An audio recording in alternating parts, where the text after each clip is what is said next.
Hello students, hope you have understood Rutherford model. So just a recap, we have seen that Rutherford proposed a planetary model.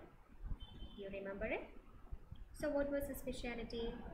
There was a very tiny nucleus at the center of the atom, and most of the atom were empty, with electrons shown by this negative sign.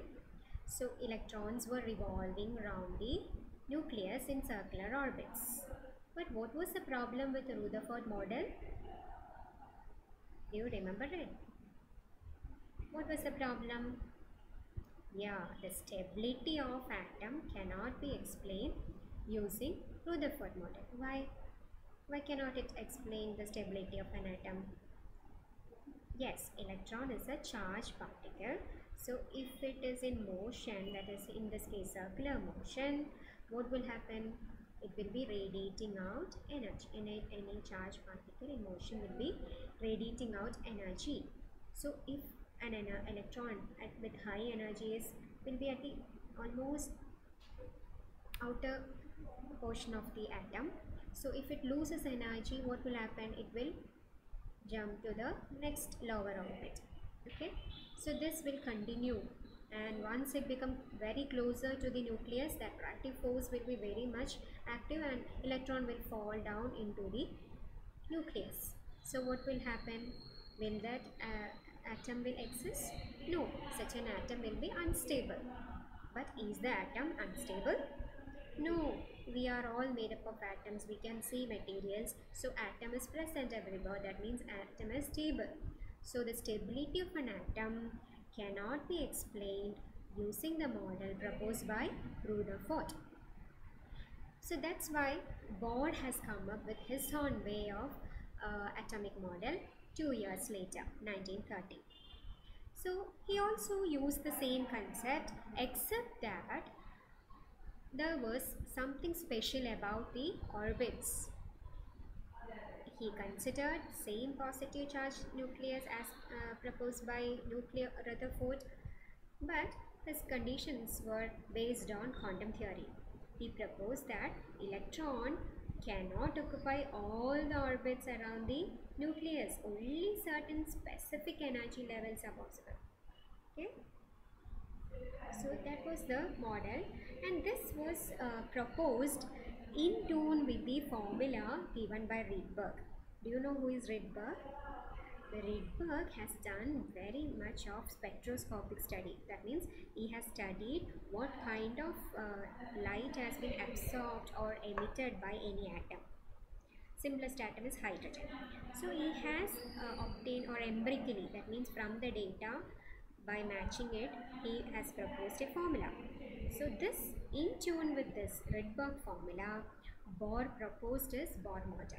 So let us see what are the postulates of Bohr atomic model. So the first one is that electrons cannot revolve in all possible orbits, but in certain specified orbits, satisfying some condition. And what is the condition?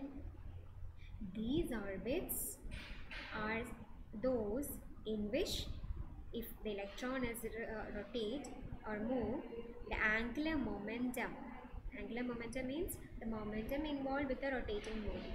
That is what you mean by angular momentum. So the angular momentum will be integral multiple of h by 2 pi.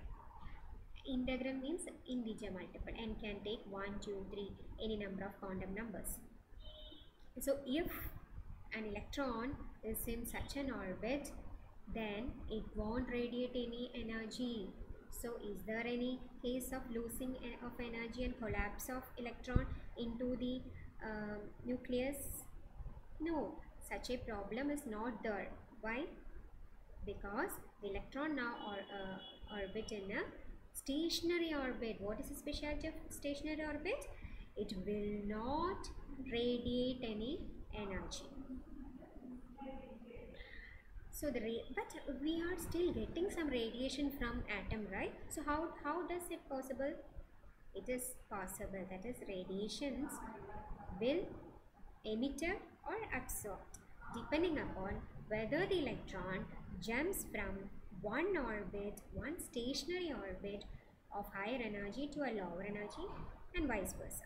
So if it is jumping from higher energy to lower energy, there is a energy difference, right?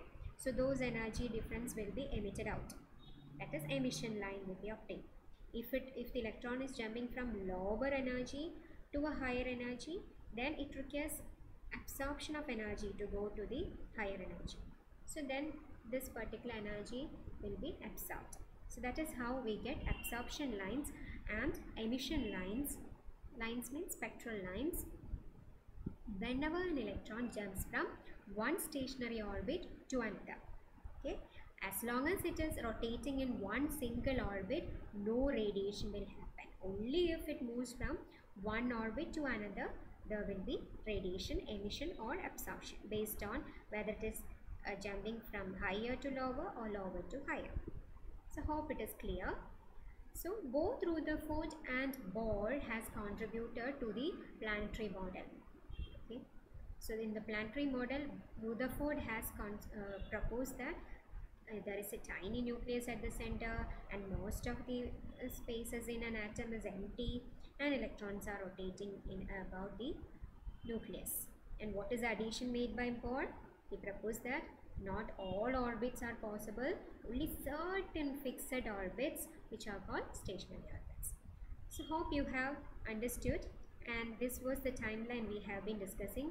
First we have seen Democritus postulating the concept, coining the concept of atomos. Then but it was discarded for years. Everyone believed Aristotle's theory of four elements, that is every material is made up of fire, water, earth and air. That was a concept for almost 2000 years, and in 1803 Dalton proposed the elements and Thomson then moved forward with the concept of electrons. He discovered electron and proposed the plum pudding model, but that was discarded by Rutherford model. But again, atomic stability cannot be explained, so the Bohr model was accepted, and later on newer modern models were given acceptance. So we'll be seeing it in our next class. So hope you have understood how the models have evolved, preliminary models. Thank you.